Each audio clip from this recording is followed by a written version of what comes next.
ये दुनिया एक मार्केट है, a transaction that never stops.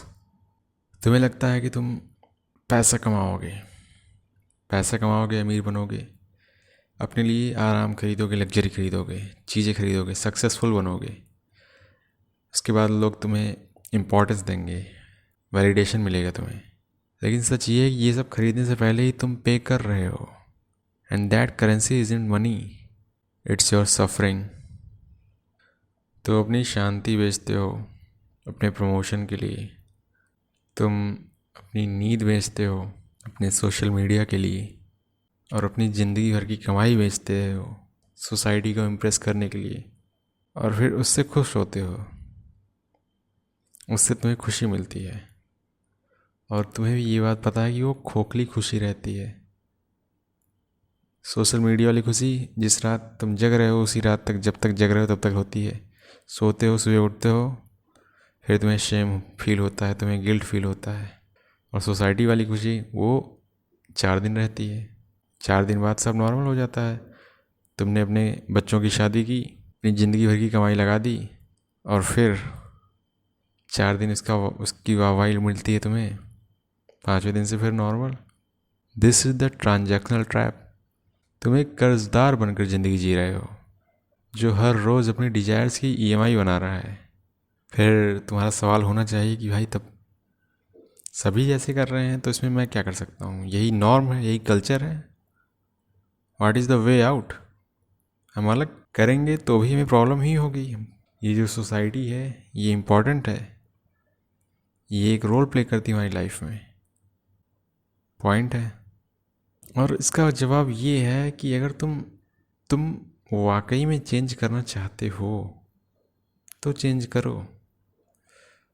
अगर तुम्हें सोसाइटी के अपने ढंग पसंद हैं, तुम्हें वो सही लगता है कि नहीं मेरी सोसाइटी सही है और ऐसे ही होना चाहिए, ऐसे क्योंकि ऐसे ही होता रहा है, उसमें ज़्यादा दिमाग नहीं लगाना है, उसमें कोई नया लॉजिक नहीं जोड़ना है कि ये बंद होना चाहिए, तो दैट्स इट, तुम वो करते रहो, फिर प्रॉब्लम है ही नहीं।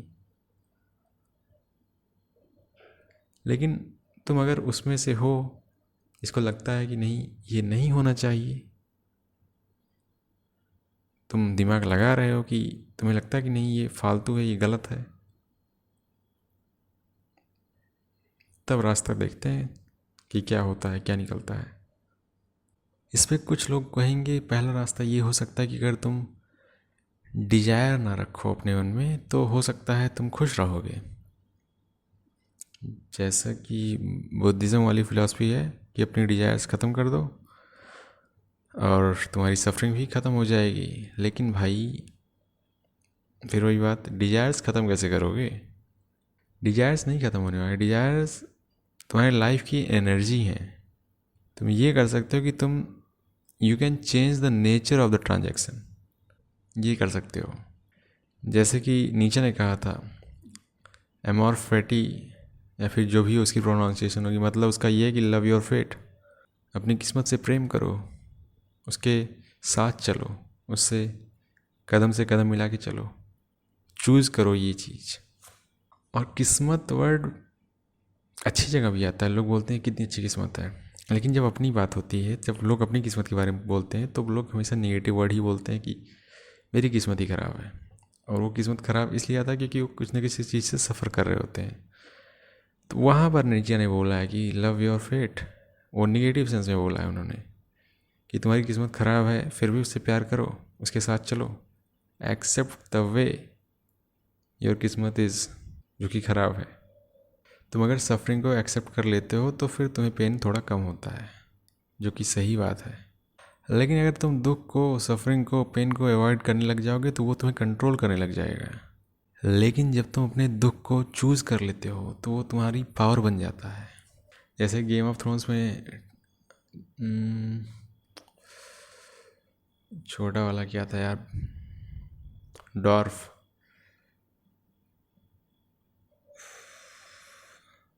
उसका नाम ही नहीं याद आ रहा है, Jamie Lannister, Tywin Lannister, Cersei Lannister, छोटे वाले का नाम ही नहीं याद आ रहा है यार।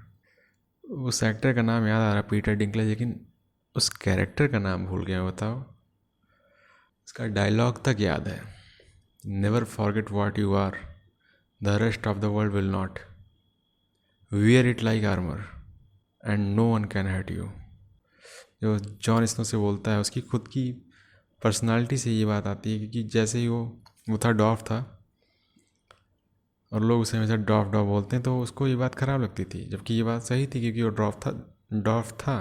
तो वही कह रहा है कि जो रियलिटी है, जो सच्चाई है, अगर तुम्हारी ज़िंदगी में दुख है, सफरिंग है, तो उसको भगाओ मत, उससे डरो मत, उसको दूर से मत देखो, एम्ब्रेस इट, उसे अपने पास बुलाओ, बैठो उसके साथ, और फिर देखो वो तुम्हारी पावर बन जाएगी।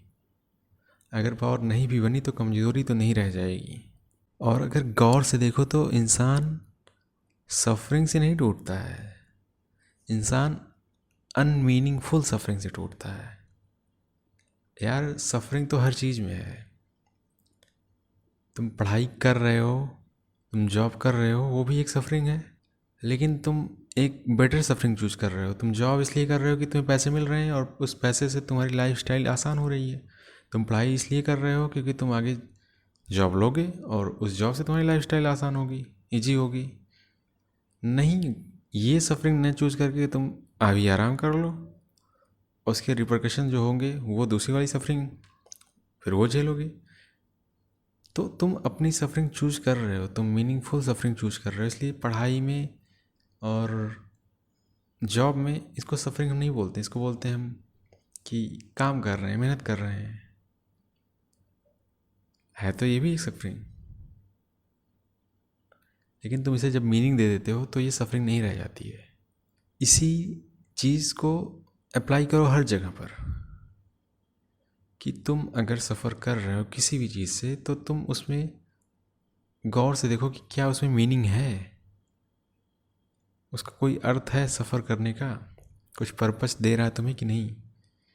अगर नहीं दे रहा है तो वो फालतू ही सफरिंग है यार, हटाओ फिर उसको। हम समझ रहे हैं कुछ चीज़ें इमोशनल होती हैं, आदमी नहीं हटा पाता, लेकिन उससे भगो मत, उसके साथ बैठो, वो धीरे धीरे कम हो जाएगी। इसको करने के 2-3 स्टेप्स हैं, हम बताते हैं तुमको। जैसे कि पहला, हर डिजायर पर, तुम्हारे मन में कोई इच्छा आए तो उस पर रुको, सोचो, उसकी ओरिजिनलिटी को समझो। जैसे कि तुम कुछ करना चाह रहे हो, तुम खुद से पूछो कि ये वाकई में मेरा वाला सपना है, मतलब मेरा ओरिजिनल है जो मैंने सोचा है, या फिर मैं किसी और का सुन के मैं अपने दिमाग में ये हलवा बना लिया हूँ कि नहीं वो कर रहा है, वो कर रहा है, मतलब ये मैं भी करूँगा, मुझे भी अच्छा लगेगा। वाकई में तुम इससे रिलेट करते हो कि नहीं करते हो? अगर नहीं करते हो तो भाई 4 दिन में तुम बंद कर दोगे, तुम रुक जाओगे।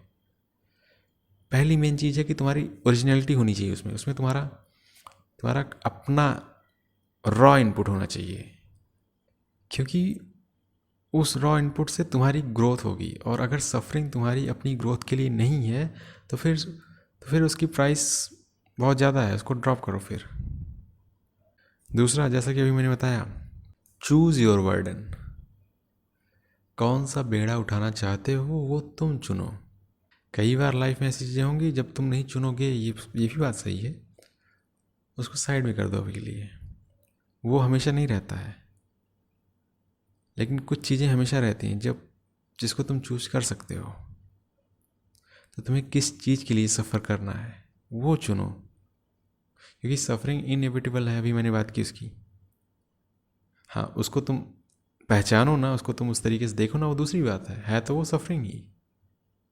जिम में पसीना बहाना भी एक सफरिंग है, और जिम ना करके मिठाई खा के डायबिटीज़ में परेशान होना भी एक सफरिंग है।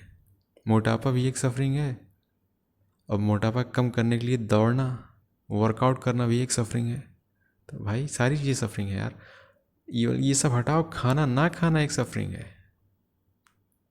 तुम अपने डाइट के थ्रू चलो, वो एक सफरिंग है। कोई भी काम जब स्टार्ट हम करते हैं तो पहले दिन बहुत मज़ा आता है, क्योंकि वो एक्साइटमेंट रहती है। तुम एक दिन जिम भी जाते हो तो बहुत मज़ा आता है, वो रेगुलर ग्रेप करना पड़ता है, वो एक सफरिंग है। उस प्रोसेस में बने रहना एक सफरिंग है। करते हैं सब, उसको ये समझ के भी नहीं करते कि मैं सफ़र कर रहा हूँ।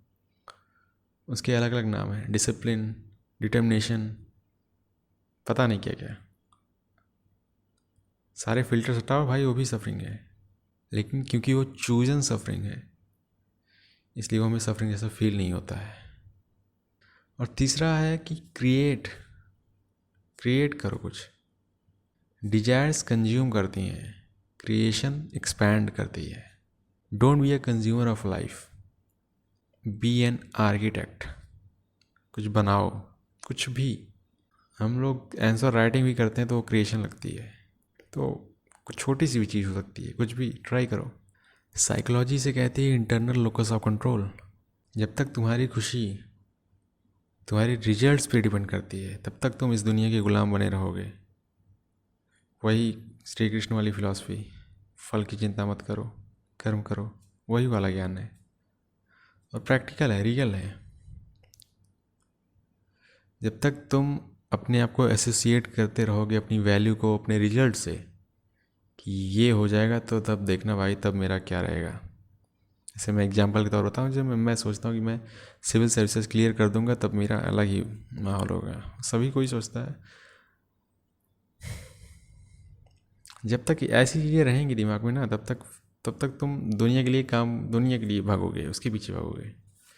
तो तुम्हें पता चलेगा नहीं यार मैं